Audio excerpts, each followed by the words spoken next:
This is What If Deku was Jack Frost or had Jack Frost's powers part 1. Now there's a little new of a a little new what if I'm making. Hope you guys enjoy. Um I did a little commentary saying I was going to next week post the part 2s to what if Miles Morales was in My Hero Academia and what if Spider-Man 2099 was in what if Deku was Spider-Man 2099, sorry. But I'm actually going to be uploading What If Deku was Spider-Man 2099 this Friday. And I'm recording this Thursday morning, like 1 o'clock in the morning. Like 2 o'clock in the morning type time. So tomorrow near like Friday-ish, I'm going to record. Near Friday, like 12-ish, record the What If. And then you're probably going to get it tomorrow. If not, you're probably going to get it Saturday. So Saturday, Sunday, or Friday, you're going to get part 2 to What If Deku was Spider-Man 2099. But next week, I am going to be posting part 3. And I also am going to be posting part 2 to, part 3 to What If Deku was Spider-Man 2099. And part 2 to What If Miles Morales was in My Hero Academia. Now let's just dive right into this new fanfiction. And I think I've done a what if similar to this in the past, but I never really did it. I did something like this, giving Deku some sort of ice powers. What if Deku was Iceman, aka a Todoroki, or in the Todoroki family? That one did pretty good, and I actually really enjoyed that what if. But it's been such a long time, and honestly, I thought the best thing to do with that what if is probably just reboot it, because it's been such a long time. I really don't even know this plot or the story I was trying to do with that what if. But let's dive right into this fanfiction, and let's start off the story with Deku's origin and his family. We start our story off with Deku's lineage. As Deku would have been raised by the same parents, and Asashi would be in Deku's life a little bit more than in canon. Asashi being there in his life, as Deku's whole family would actually have white hair instead of green hair, being a type of family trait. But just having white hair, but not really having any type of ice quirk at all. Just having the same quirks as Asashi would have, a more of a grayish type white hair, with his fire power, his fire quirk being some sort of, well, blue flames, as Inko would have had her normal, type of weak telekinesis quirk. As they would have raised Deku with love and care, as they would be very loving parents.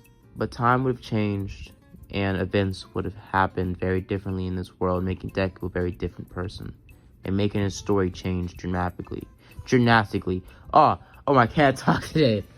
But basically, the story would have changed very well, but not in Deku's favor, but would change him so much, in fact, that it would change the course of the My Hero Academia universe forever. By the time Deku was 10, Deku had a really nice relationship with his parents. Deku was going to school one day, as it was winter-ish time, near Christmas. As Deku was walking to school, as he would say goodbye to his parents, as he was in the middle of the road. As he would say goodbye to his parents, waving them, and his parents would look dead at him, saying to keep on going to Zuko, as Zuko would have stopped right in the clearing walkway, as a stray car would have blitzed off, hitting a red light, and running over Deku. As Deku would have died. At 10 years old, Deku would have been ran over. During this time, Deku's parents started going crazy, as they would have arranged funeral plans, them also suing the guy that ran over Deku, him going to jail for life, and Deku's parents, their grandparents, and their parents, Deku's grandparents. They would have been in shock that Deku had so much life ahead of him, so much joy, hope, and things he hasn't even experienced yet, taken away from him in a matter of seconds by one drunk driver. So it was over. Deku was dead. For the next couple years, Deku's parents started to drift apart. Without Deku's guidance and his joy and his little pitter-patters around the house, Asashi started working from, offshore, going overseas, and even neglecting Inko at times, and cheating on her a few times. As he would still love Inko, but the loss of his child would make him break out and lash in aggressive manners. Same thing with Inko. Inko treating her coworkers like absolute garbage, and her eventually quitting her work, as she would be grieving over her son. As 10 years, and she wished she could have had more with Deku. As the years would have passed, and eventually Inko would have taken her own life, and Asashi would have moved on, not from his son or his wife, but moved on from Japan, moving over shore somewhere else completely. From this story, from this tragic loss in the My Hero Academia world, Bakugo would have also been hurt by this. Bakugo knowing Deku personally, but him bullying Deku near this time, since Deku was still proclaimed or proclaimed as, quirkless, but he would never wish for Deku to die.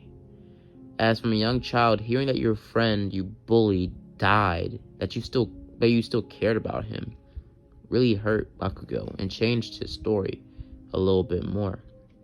As Bakugo would have gone through life the same way, being a bully, but not bullying people that were quirkless as much as an original, as you would have a little bit of flashbacks to Deku at some times in the day, as you would be somewhat not scared, but more or less in grieving, because he grew up with Deku. Deku was his childhood friend. He was just gone in a blink of an eye. Years had gone by, and more years, and eventually something wondrous and impossible. It would be impossible and something you couldn't really explain. Near Deku's gravesite, it would be wintertime yet again. The anniversary of Deku's death, right when Deku was supposed to turn 15, 16, 15-ish time. 15 or 16-ish age. Deku would have woken his eyes as he would have bursted out of his grave, as his body over the years, as he would have gotten buried, somehow, some way, his body would reincarnate itself, growing and shifting and changing over the course of the years and going through puberty. And Deku would eventually break out of his coffin through the 6 feet of dirt, crawling out of his grave, as he would be covered in ice, as out of nowhere he would have walked off, as he would have walked into the forest area near his gravesite, as he would have grabbed a nearby stick, a stick that looked more like a cane, as he would have imbued it with his power, him not knowing the power he had, accidentally imbuing his spear or this stick with a attachment, or having it attached to his power, his body, his essence. What gave him his power, what brought him back to life. Deku would have passed out, and for 3 days straight, Deku would have started to, exhibit his powers more, as Deku would have wandered in the forest, grabbing onto trees, freezing them solid and making them fall over, as this would bring the attention of the guard, or basically, wild force that was near that area, as it would have came across Deku's naked body, him covered in a ripped up young boy suit that you would normally pit a child that died into. Now, Deku would have been pinned to hospital, as the hospital would have looked at him, seen that his body was very much at very good levels of actually really well kept, even though he was badly hygiene-wise, but his teeth were bright white. I mean glistening like a freaking ice. Like he's only, straight up never ate or drank anything among the sorts of junk food in his whole life, as it looks like he brushed and flosses his teeth every hour of every day. Deku also had very bright white hair and bright blue eyes. He also had very pale skin and freckles in this canon. A lot more freckles than the original, though. A lot more freckles. And he would also have a little bit more of a toned body. Him not being as muscular as Deku in original, after the 10-month arc training, but him being somewhat of a skinnier build that he had when he first started training with All Might, but actually having some muscle on it. So he wouldn't be super buff or the same body type as Deku. After, the 10-month arc training, and after that training and training, he would eventually have somewhat of a skinny type muscular bod. So not really, like a swimmer type physique, but not really his body being fit or built to fight. More or less built to run or sprint or swim. Kind of like long distance, non-contact sports. Something like that. Or like tennis. But basically, they would have tried to do a background check on Deku, as Deku wouldn't remember his name or anything about himself or anything that he remembered. The last memory he remembered was being ran over by a bright blue object, getting hit by it, and all he heard after that was screaming from a young woman and screaming from an old couple. As Deku would have just told him that, as he wouldn't remember much, as Deku's memories were all in a haze, as he would remember glimpses of his childhood, glimpses of where he was when he was dead, things that would haunt him for the rest of his life, but he couldn't really figure out what they really were. But nonetheless, so Deku would have been put into a little bit of a system, as they would have tried to find who was Deku was already to and where to pit him. But during this time, Deku would have been put into a nearby sorting adoption type area or camp or something like that. A home, a house. As Deku would have been there kind of sort of trying to figure out what happened to him. As he would have looked at his body in the middle of the night one night, looking into a mirror near the sink area in the bathroom. As he would have opened out his hands starting to flicker and twitch, as eventually he would have conjured up an ice ball in his hands. As he would have dropped it out of pure shock, since Deku, the one thing he remembers vividly about his life before he died, one thing, doesn't remember his name, doesn't remember his parents, doesn't remember his life, but he does remember one thing, that he is quirkless, and that quirks, that the thing that exists in the world, he does not know. Deku knows everything about society and things that are going on in his life, but he doesn't remember anything personally to his character. He doesn't remember his name, his parents, his family, nothing. As Deku would have looked at his hands, as he would have started to manifest and train his powers more and more over this whole type of duration of him trying to find, or them trying to find a foster home for Deku. During this time, Deku would have gone near the sports area near this foster care home or adoption center, as he would have started to use his powers in more efficient ways, making ice constructs, freezing the floor beneath him, and even walking on water by freezing the floor beneath him, but not making huge glaciers, but only being able to freeze the top of the ice, being able to also fly in some way, shape, or form, being able to control and manipulate the air around him, making himself fly, but a temporary thing was, well, about 6 to 7 feet radius, everything away from him would be freezing cold below 0 temperatures, constantly. As Deku, even if he breathed on something, it would turn or become solid ice. If he breathed on water without using some sort of, conscious ability to try to turn off his powers, if he didn't turn off his powers, or he didn't focus to try to dim them down, if he touched any type of water source, it would instantly freeze solid.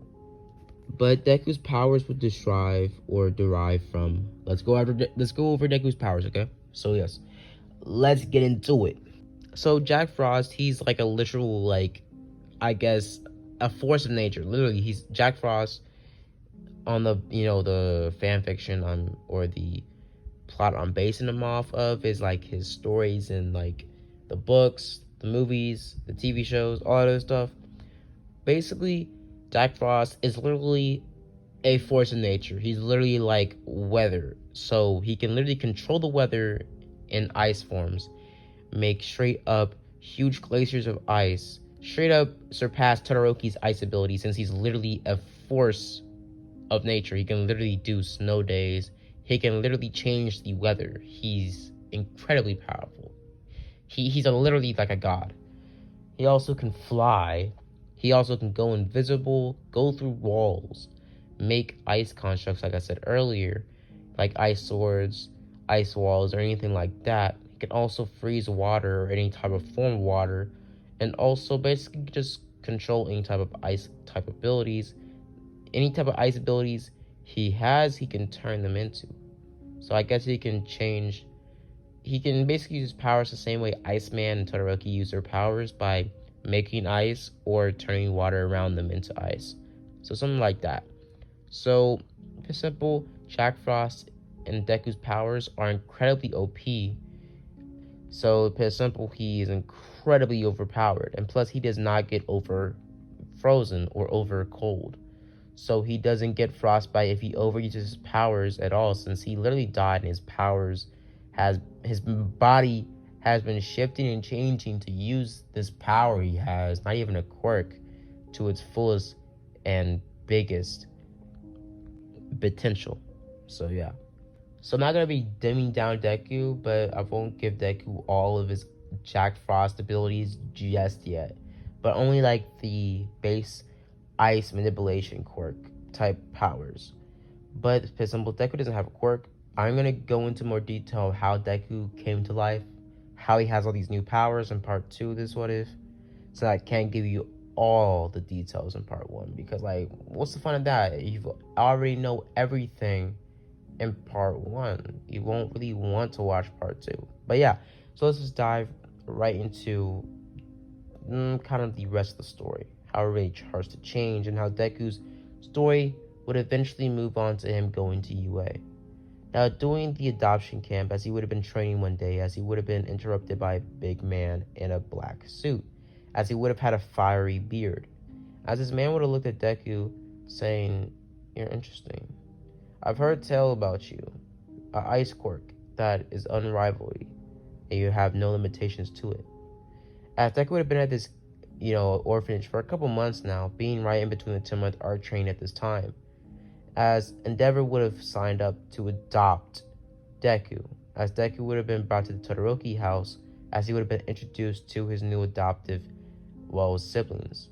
Toya Todoroki, not Toya, but other Todoroki members, like Fuyumi, Todoroki, and a couple others, as he would have been told to mingle with them, as he was going to be trained alongside his youngest child, Todoroki, or Shoto, as he was going to be told that he was going to have to mingle with Todoroki, since he was going to make both of them the next line of his lineage to become the top 2 or number 1 heroes.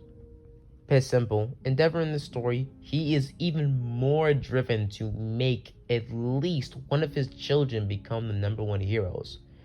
And Shoto not wanting to use his fire side, he literally had to go after another child that could use his full potential of his power. So basically he wanted to make or get a child that was better at ice manipulation or better than his ice quirk than Todoroki could ever have fathomly imagined use his ice quirk. Pretty much but simple, they tried to peer pressure and I guess subconsciously force Todoroki to use his fire side. Some sort of, those are messed up, fucked up shit, like mentally. I don't know what type of Endeavor type stuff this version of Endeavor is on, but this version of Endeavor adopted Deku, and Deku is now legally, name-wise, he is in the Toya Todoroki family. Now, since Deku hasn't been given a name, Endeavor told him he had 3 days to come up with a name himself so he can put it on his registration. Now, basically, pretty simple, Deku started looking around the house, looking at old pictures and asking Shoto who was this woman in the books or in the photos. As Shoto said, it was my mother. She burned my eye and my father kicked her into a sane asylum. As he would have looked past Deku bumping in my arm, being very cold towards him. As Deku would have looked at wall to wall looking at all these photos as he eventually would come across Fuyumi. As Fuyumi would have told him, let me show you around. My brother, I don't really know what he's going on, but I don't really know what my father's trying to achieve by adopting you. But you're part of the family, I guess, now, and you seem pretty nice. So let me show you around. As Fuyumi and Deku would start to walk around the house, as Deku would start and slowly start to find Fuyumi attractive, but kind of pushing that out of his mind since they are legally wise, they're related. But that didn't stop Barry Allen in the Flash show from marrying Iris. So, I don't know, but basically, Deku would have walked to room, being introduced to the Todoroki family, as he would eventually come in the kitchen, as Fuyumi would have started to teach him the whole, like, areas of this river, as father would probably train you as much as Todoroki. As they started talking more and more, as eventually they would be interrupted by Shoto grabbing a bottle of water, saying you shouldn't be mingling with this adopted freak show. He's just here to antagonize me. I don't even know why father would even adopt him. Father was determined to make, I guess, some sort of inferior, perfect version of him. I mean, perfection. I don't know what I was talking about, but honestly, I'm trying to make, more of a script type thing. And none of this is scripted, so I'm kind of like going off a lot of fast-paced things. But Todoroki has started to look at Deku and basically be disgusted by him, but walking away from him. As Fuyumi would have just showed up the situation, trying to comfort Deku by saying that, it's okay. But nonetheless, what's your name? As Deku would have said, I don't know my name. I woke up in a gravesite. They found me in a forest and they put me in a hospital. Put me in the adoption area, or put me in some sort of system. I don't know where I came from, and I only have a few memories of my past. As Fuyumi says, that's horrible. Do you have a name that you think you could have had? A name anything? As he would have said, it was one name some kids called me when I was younger. Jack Frost. As she would have said, like the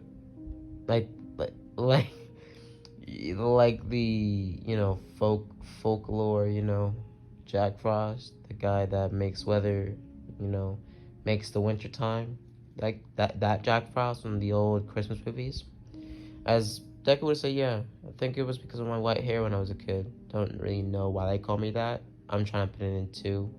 Maybe it was because of my white hair, maybe my blue eyes. As she would have said, I like your blue eyes. They're pretty. I mean, they're cool. As she would have walked towards Deku saying, so, Jack. As Deku would have said, yeah, my name's Jack. As Deku would have taken the name Jack as his, new moniker. His new name was Jack Frost. As he would have told, Endeavor his Endeavor would have wrote his name as his new name as Jack Frost. Todoroki. As Endeavor and Shoto would have started to train alongside Jack or Deku. For narrating purposes, I'm going to say Deku because honestly, yeah. But would have started to train alongside them. Deku trained alongside them. As it would have started to train more and more abilities, Endeavor trying to push Toya to use, not Toya, but basically push Shoto to use his fire side, but him, neglecting this and not wanting to use it. As well, Endeavor would have pushed Deku into trying to use his ice side, as Deku would have started to use his ice side and basically use it at god levels of amount of force and not even be able to overpower his body. Him literally making it snow, making huge ice glaciers, and making stairways that are about skyscraper length ice staircases. Oh my god, staircases. As Endeavor would have been impressed by his sheer mass of ice abilities, but him still being kind of not really reluctant towards Deku, since he only had an ice quirk and he wasn't really there for his own sake. He could have the potential to become a very big quirk or a very big hero one day, but his main goal was to turn Shoto into the #1 hero.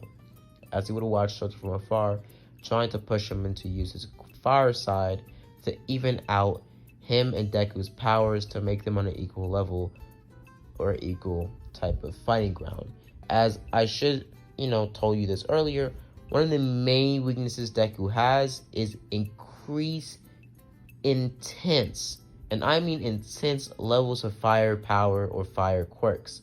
So people with fire quirks like Endeavor or Shoto or even Dabi, if they use their fire powers at full max throttle towards Deku and get a clear shot, Deku could die from sheer just turning into water or just losing his powers completely by his powers being burnt out of his system.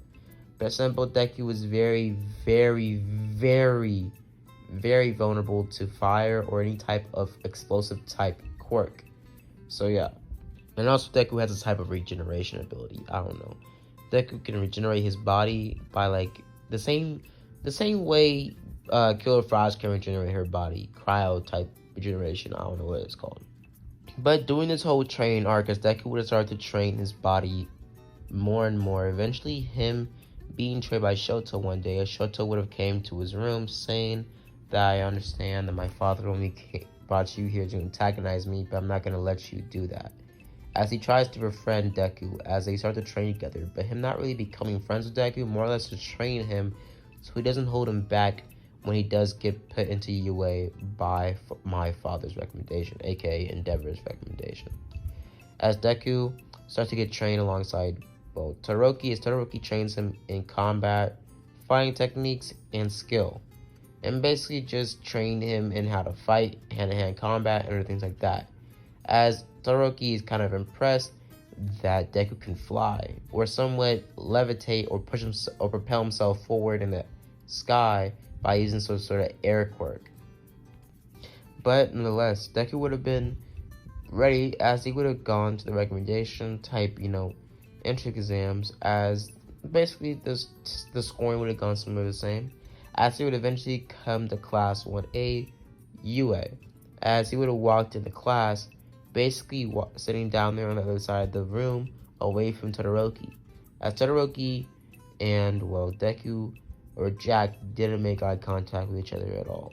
As Jack started to make icicle type statues in front of his, pretty much body, basically making a ballerina out of ice, as Ochako would have walked by saying that's beautiful, as she would have started to talk to Deku.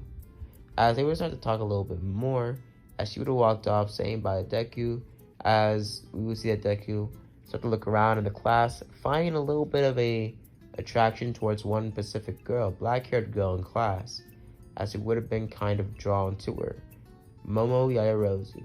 But him brushing it out of his mind, as he would have started to just make more icicle type statues like icicle shurikens, icicle type flowers and other things like that, ice flowers and stuff like that.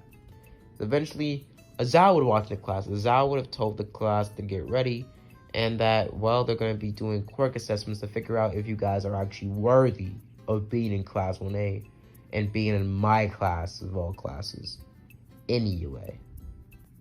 As they all would have been put into their gym uniforms, being taken outside, and being told to throw a ball as hard as they could outside or as far as they could in any direction. As Azal would have handed the ball to Bakugo, as Bakugo would have had the highest score in the entrance exams. As Bakugo would have thrown the ball with max force using an explosion to boost and propel the ball higher in the ground, or higher in the sky, as he would have got a pretty good score. Deku would have been next up after a couple other students, as Deku would have grabbed the ball and chucking it as hard as possible, using his wind power to propel forward, as he would also fall off his feet, as he can't really control his wind power since it isn't really a power. The wind's just on his side. Kind of like how Jack Frost, it works together with some other, pretty much, forces of nature. But after that, it would have been the race, as Deku would have gotten about 4th, 5th place, as Deku would be pretty fast, well, land-wise, being able to fly and stuff, but basically him just gliding himself, propelling himself forward using some sort of air to basically float forward, as he would have gotten a pretty good score. Now, for the grip test strength, Deku gained about the lowest score, since Deku didn't have any type of superhuman strength, durability, or any type of superhuman strength, speed, or durability, just having powers like ice manipulation and wind manipulation. But other than that, they would have all gotten a pretty good score, as Deku would have been on his walk back home, as Shoto would have ditched him, not really wanting to be seen with him. As Deku would have started to walk down pretty much the alleyway, as out of nowhere he would have heard whispers in the middle of the night. As he would have looked around, walking through buildings, and yeah, I just say Deku does have the ability to fly and also turn invisible and go through walls, kind of like how Jack Frost can do in the, Rise of the Guardians movie. So Deku went invisible, going through a wall, as he would have started to walk around the house, as he would have heard whispers and eventually screams, as he would have opened or pretty much whisked through the door, as he would have seen a young child being frightened by a monstrous behemoth of a character or build or something, as it would have been terrifying to look at, as Deku would have hit it with an ice blast, as it would have been pushed out the window, as Deku would have flown out the window, seeing that it was gone, but not actually gone, as it would have appeared right behind Deku, grabbing him by his back and slashing him right when he was phasing and flying in the sky, as he could touch him even if he was invisible or phasing, and Deku was scared. As Deku started to fly off, as the creature started to follow him across Japan, as he would have flew after him, it growing freaking wings, as the creature would have flown towards Deku, as it would have started to tail his ass. I mean, coming after his booty cheeks. I mean, trying to penetrate this man's. Pause! Sprint and literally jump to building, phasing through building to building, flying up and down, trying to get this thing off his back, as he would eventually been saved from some sort of, I don't even know, giant 6-foot bunny rabbit, as the bunny rabbit would have kicked the monster dead in his jaw, turning it into black dust, as it would have looked over to Deku, saying, "Oh, so you're the new Jack Frost." And so I'm gonna leave it off here, guys. So I hope you guys enjoy the video. Hope you guys like and subscribe, and as always, guys, have a blessed day. Deuces.